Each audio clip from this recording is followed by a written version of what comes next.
पूरी दुनिया की नजर इस समय रूस पर है। पूरा नेटो यूनियन एक तरफ और रशिया एक तरफ।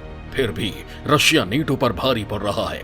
किसी भी कीमत पर रशिया पीछे हटने को तैयार नहीं है और लगातार रशिया यूक्रेन जंग जारी है। पूरी दुनिया में रूस की धमक है। अमेरिका की आंख में आंख डालकर बात करने का जज्बा केवल रूस में है। रूस जब कोई डिसीजन लेता है तो कभी पीछे नहीं हटता और उसका सामना करने की हिम्मत कोई नहीं कर पाता। व्लादिमीर पुतिन के नेतृत्व में रूस लगातार दुनिया को अपना जलवा दिखा रहा है। रूस यूक्रेन की जंग में आए दिन नया मोड़ देखने को आता है। इससे बीच एक ऐसी खबर आई है जिसने दुनिया में सनसनी मचा दी है। ये खबर क्या है जिसके बाद मामला सीरियस हो गया, ये जानने के लिए आपको पूरा वीडियो देखना होगा। रूसी सशस्त्र बलों के पास परमाणु हथियारों का दुनिया का सबसे बड़ा भंडार है। इसके पास बैलिस्टिक मिसाइल पनडुब्बियों का दूसरा सबसे बड़ा बेड़ा है। दूसरी सबसे शक्तिशाली वायुसेना और नौसेना का बेड़ा है। रूस दुनिया में चौथे नंबर पर सबसे अधिक सैन्य खर्च करता है। 2020 में रूस ने सैन्य बल पर 61.7 बिलियन खर्च किया। रूसी रक्षा मंत्रालय के अनुसार रूस की सेना में आधुनिक हथियारों की हिस्सेदारी 71.2% है। रूस के पास 12,950 टैंक हैं, जो यूएस के टैंकों की संख्या का 2 गुना है। रूस में 9 लाख एक्टिव मिलिट्री और जबकि 4,100 से अधिक एयरक्राफ्ट हैं। यही वजह है कि रूस के सामने आने की जरूरत कोई दिमाग से पैदल ही कर सकता है। इजरायल ने ईरान की ओर से सीरिया और लेबनान के दिए जा रहे हथियारों के ट्रांसफर को रोकने और सीरिया में ईरान समर्थित हथियारों की फैक्ट्री को निशाना बनाने के लिए हवाई हमला किया था। इजरायली मीडिया की रिपोर्ट के मुताबिक इसके अलावा सीरिया में जमीन के अंदर बने अड्डों को निशाना बनाया गया। साल 2015 से ही इजरायल और रूस के बीच सीरिया में हवाई हमले को लेकर एक सहमति चली आ रही है। इजरायल हमला करने से पहले रूस को इसकी सूचना दे देता है, लेकिन अब पहली बार S-300 के हमले से इस समझौते पर सवालिया निशान लग गया है। बताया जा रहा है कि इस हमले से इजरायली विमान को कोई नुकसान नहीं हुआ। इजरायल के चैनल 13 की रिपोर्ट के मुताबिक 16 मई को रूस के S-300 मिसाइल सिस्टम से इजरायल F-16 विमान पर हमला किया गया। सीरिया में S-300 सिस्टम को कौन संचालित करता है, अभी स्पष्ट नहीं है। ऐसा माना जाता है कि रूस या तो सीरिया में S-300 को संचालित करता है या फिर असद सरकार को दिए गए इस मिसाइल सिस्टम को नियंत्रित करता है। यही वजह है कि सीरिया के S-300 या रूस के अपने S-400 और S-300 मिसाइल सिस्टम द्वारा अब तक कभी भी इजरायली विमानों पर हमला नहीं किया गया। रूस ने इन सिस्टम को अपने सीरिया स्थित लटाकिया के एयरबेस और टाटस के नौसैनिक अड्डे पर तैनात कर रखा है। आपको ये जानना जरूरी है कि इजरायल अमेरिका का बहुत ही खास मित्र है। इजरायल पर हमला अमेरिका पर हमला माना जाता है। वहीं क्षेत्रफल की दृष्टि से छोटा इजरायल कोई मामूली कंट्री नहीं है। तकनीक के मामले में यह देश बहुत आगे है।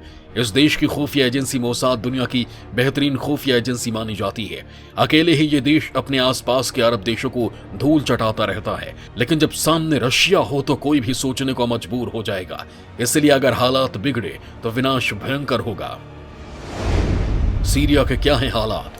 क्या युद्ध में कोई मोड़ आ सकता है? सीरिया में मार्च 2011 में युद्ध शुरू हुआ था, जिसमें अभी तक करीब 3,50,000 से अधिक लोग मारे गए और देश की आधी आबादी विस्थापित हो गई, जिसमें 50 लाख लोग विदेश में शरणार्थी बनकर रह गए। सीरिया में लगातार जंग जारी है। पिछले दशक के दौरान असद सरकार के मुख्य समर्थक रूस और ईरान रहा है, जबकि तुर्की, पश्चिमी ताकतें और खाड़ी के कई और देश उनके विरोधियों का समर्थन किया करते हैं। रूस, जिसका लड़ाई से पहले से ही सीरिया में सैन्य बेस रहा है, सीरिया सरकार के समर्थन में 2015 में हवाई अभियान शुरू किया था। असल में असद सरकार के पक्ष में पूरा माहौल पलटने में इस मुहिम की बड़ी असरकारक भूमिका रही है। माना जाता है कि ईरान ने भी सीरिया में असद की मदद के लिए भारी सैन्य बल के साथ अरबों डॉलर का खर्च किया है। ईरान ने सीरिया की सेना की मदद करने के लिए हजारों शिया लड़ाकों को भेजा है। उसने इन्हें हथियार के साथ साथ प्रशिक्षण और पैसा भी मुहैया कराया। इनमें से ज्यादातर लड़ाके जहां लेबनान के हिजबुल्लाह के थे, जबकि कुछ इराक, अफगानिस्तान और यमन के भी रहने वाले थे। दूसरी ओर अमेरिका, ब्रिटेन और फ्रांस ने शुरू में नरमपंथी माने जाने वाले विद्रोहियों का समर्थन भी किया, लेकिन जब वहां जिहादी मजबूत हो गए तब इन्होंने विद्रोहियों को कम घातक साबित होने वाली सहायता देने पर जोर दिया। अमेरिका ने सीरिया की सरकार के खिलाफ वैश्विक गठबंधन का नेतृत्व किया है। उसने 2014 से सीरिया में न केवल हवाई हमले किए बल्कि वहां सेना भी तैनात की। गठबंधन ने कुर्द और अरब लड़ाकों के गठबंधन सीरियन डेमोक्रेटिक फोर्सेस को मदद पहुंचाई ताकि उत्तर पूर्व में IS चरमपंथियों के कब्जे में जा चुके इलाकों को जीता जा सके। विपक्ष का एक मजबूत सहयोगी तुर्की भी रहा। वहीं सऊदी अरब ने ईरान के असर को रोकने के लिए विद्रोहियों को हथियार और धन से मदद पहुंचाई। इजराइल भी सीरिया में ईरान के बढ़ते दखल को लेकर चिंतित रहा और हवाई हमलों के जरिए हिजबुल्लाह और अन्य शिया लड़ाकों को काबू में करने की कोशिश करता रहा।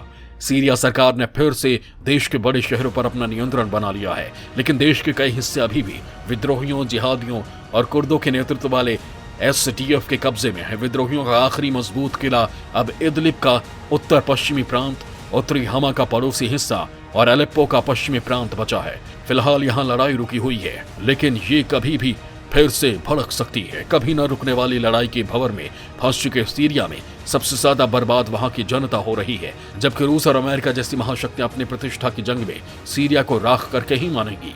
ऐसे में इजरायली जेट पर रूसी मिसाइल का हमला एक गंभीर मामला हो सकता है। सीरिया एक बार फिर जंग की आग में झुलस सकता है। ग्लोबलाइजेशन के इस दौर में दुनिया के किसी भी हिस्से में जंग हो, प्रभाव पूरी दुनिया पर पड़ता है।